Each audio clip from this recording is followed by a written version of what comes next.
কোরআনে বর্ণিত মুমিনের ৭ গুণ।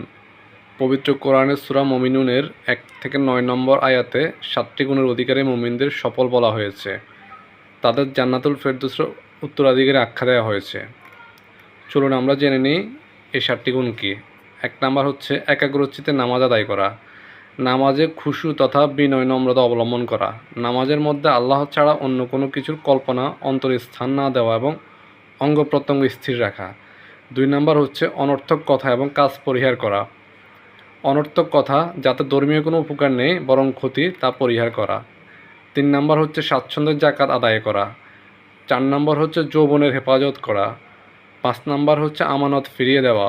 ৬ নাম্বার হচ্ছে অঙ্গীকার পূর্ণ করা এবং ৭ নাম্বার হচ্ছে নামাজে যত্নবান হওয়া।